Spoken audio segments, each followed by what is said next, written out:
Bienvenue sur TSTV.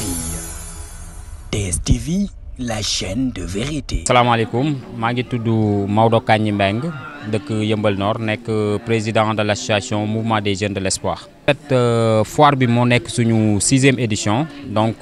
comme son nom l'indique, c'est une foire d'information et de sensibilisation dénommée Ëllëg bu Leer. L'objectif de la foire, c'est de réunir les structures étatiques et les organisations en matière de la formation professionnelle, l'employabilité, l'entrepreneuriat et l'autonomisation des femmes, mais également des sensibilisations sur des thématiques telles que les violences, les mariages d'enfants, MGF et migration, de venir au niveau de la banlieue pour échanger avec la population d'une communication directe de bouche à oreille. Lu tax ñu organiser foire bi, donc nous l'avons initié en 2016, donc dañu gis ni au niveau de la banlieue bi ñu dëkkee, souvent certaines structures, que ce soit les structures étatiques, les organisations, sont un peu éloignées et que aussi nous, en tant que jeunes, il faut toujours aller vers l'information. Donc, tenir compte les conjonctures actuelles de la vie, donc d'où l'idée que nous initier, donc déplacer en tant que jeunes, en tant qu'organisation, donc dem jëli organisation ñu ñëw au niveau de la population pour mën a échanger avec ñoom parce que xam nañ ni les conjonctures am na jafe-jafe yi ci banlieue lañ nekk également, donc en tant que jeune on n'a pas laissé à la culture d'aller vers l'information, donc dem ba ville wala Diamniadio donc wala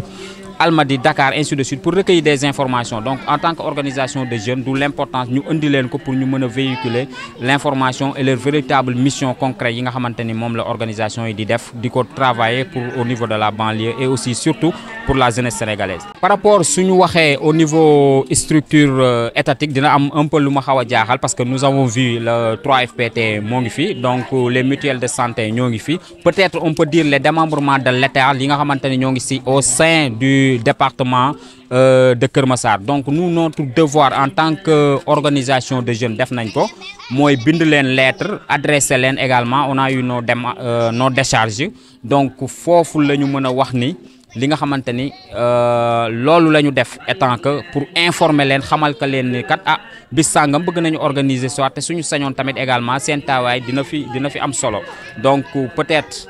des empêchements ou des contraintes de temps, bon, mais on ne sait pas, mais raison pour laquelle aussi, donc foire bi initié wuñu ko rek juste que pour amener les structures étatiques, parce que xam nañ ni lépp état mënu ko def également aussi, donc il y a des organisations non gouvernementales qui sont présentes, lu ci mel ni WANEP, le réseau des jeunes pour la promotion de l'abandon des mutilations génitales féminines, et des écoles de formation yoo xamante ni pour offrir des bourses de formation pour les jeunes. Boo xoolee au niveau de la banlieue et surtout dans le département de Keur Massar, donc li fi tax a jóg li nga xamante ni moom moo nekk réseau des jeunes ba mu inséré wu fi, donc dañu alerté woon que ni am na 2 jeunes filles yoo xamante ni dañ leen exciser woon fii nii, parce que phénomène yi nga xamante ni ni ñuy tegee ay stratégie ay plaidoyer di ko xeexee tamit aussi les exciseurs noonu la ñuy def, donc raison pour laquelle ñu déplacé woon exciseur bi indi ko fii nii ci Boune. Donc ba ñu fi amee ay cas yoo xamante ni 2 cas yoo xamante ni c'est des cas suspects, d'où l'importance que réseau des jeunes inséré fi nekk fi également, man mii di wax ak yéen ma nekk membre au niveau du comité exécutif national, donc loolu tey moo fi tax ba réseau bi gën fi implanté wu. Mais bu ñu xoolee tamit aussi sur dans des plans stratégiques, donc dafa am ay zones yi nga xamante ni moom la ñuy wax ay zones rouges, li ci mel ni ay Kédougou, Sédhiou, Matam, etc. yi nga xamante ni c'est un peu fréquent, mais aussi surtout au niveau de la banlieue bi également aussi am na fi. Plaidoyer bu ñuy lancé au niveau des autorités, surtout au niveau du département de Keur Massar, mais également aussi au niveau des autorités nationales.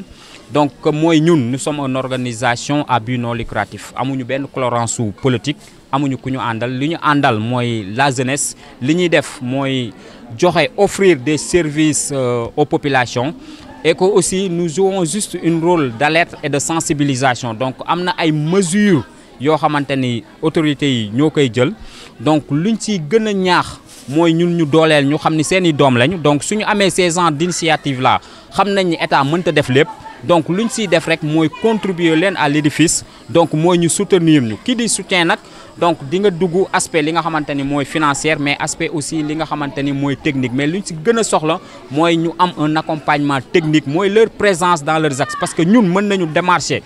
ba partenaires yi ñëw fii mais buñ fi ñëwee tamit également vraiment bëgg nañu nos autorités ñu fekk leen fi ñu jëmmal ñu tamit aussi ñu dooleel ñu ba nga xamante ni dina ñame ñu gën a liggéey ak ñoom parce que tout début maa ngi la koy wax nous jouons juste un rôle d'alerte et de sensibilisation amuñu ay décisions yu ñuy jël amuñu ay prérogatives yu ñuy jël sur ce nag si laay remercier monsieur le sous-préfet donc mu nekk pour une deuxième fois les autorités administratives, le préfet di déplacé wu donc en 2016 nous avons aussi reçu le sous-préfet ñëwoon na fi tey tamit aussi mu nekk suñu 6e édition le sous-préfet ñëw fi et également aussi le délégué général de ONU Bruxelles donc ñëw fi tamit également et aussi les adjoints du maire et aussi certains leaders politiques kon donc ñoo ngi leen di gën a renforcer di leen gën a ñaax que ces genres d'activités là bu ñu ko defee c'est pour la jeunesse mais également aussi autorités yi jàpp si accompagner si donc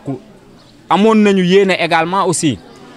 indi fi li nga xamante ni mooy waa DAF ngir jàppale suñu sœurs yi ak suñu frères yi nga xamante ni amuñu des cartes d'identité biométriques pour la production te kenn ku si nekk xam na ni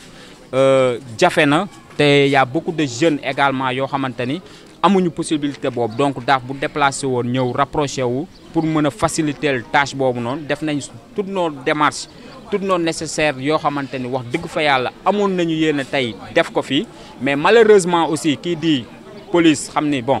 am nañu ay jumtukaay ak ay matériel yu xarañ yoo xamante ni am nañu ay information yoo xamante ni tey ñoom yëg nañ ko te ñun yëguñu ko donc sur ce nag loolu moo taxoon ñu alerter ñu pour xamal ni ñu duñu mën a ñëw pour des raisons de mesures sécuritaires donc loolu tamit également dañ leen ko ci nangul mais également aussi di leen ci remercier parce que accordé loolu nañ ñu loolu ba ñu defoon ci ay communication bu forte donc sur ce bu amul tamit aussi dañ koy nangu te xam ni y a d'autres partenaires yoo xamante ni ñoo ngi fi exposé. Bonjour, moi je m'appelle Fatoumata Diallo, je suis la vice-présidente du mouvement MJE, Mouvement des Jeunes de l'Espoir de Yeumbeul.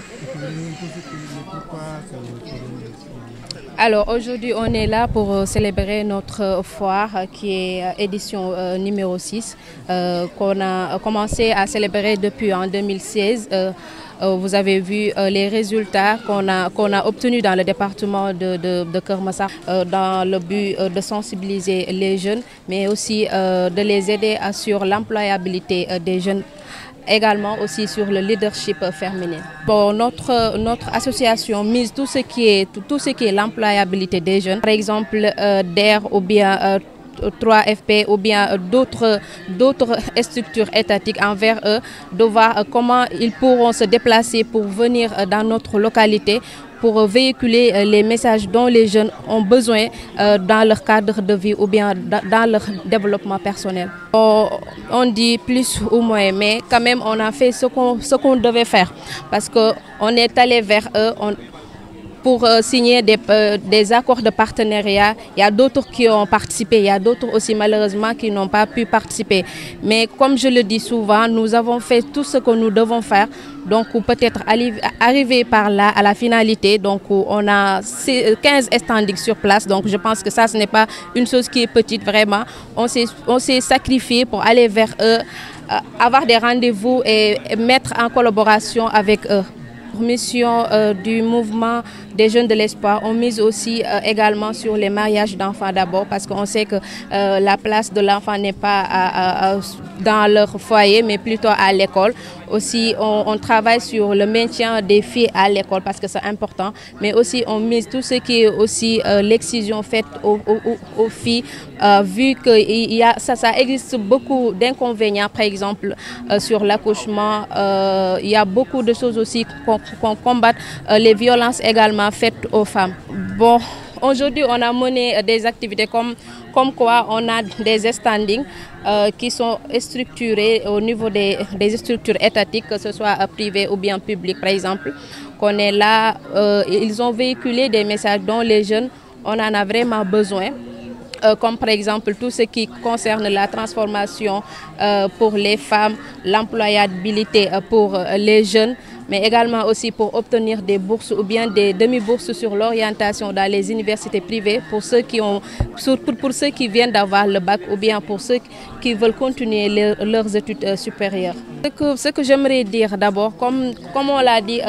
durant la cérémonie d'ouverture, c'est vraiment fatigant. De chaque année, on va taper à la porte des autorités pour qu'ils nous pour par exemple qu'ils nous soutiennent en cette journée de la célébration de notre foire, qu'ils nous mettent sur leur agenda annuel parce que c'est important, parce que nous aussi on est des jeunes, ce n'est pas évident tout le temps. On va aller vers eux pour qu'ils nous reconnaissent. Je pense que c'est la 6e édition, donc je pense qu'il est temps aussi qu'ils nous mettent sur l'agenda annuel. Bien sûr, vraiment, on est très honorés parce que la journée a été réussie, malgré on n'a pas eu la présence du DAF, mais malheureusement la journée a été belle et aussi tout a été réussi. Merci beaucoup.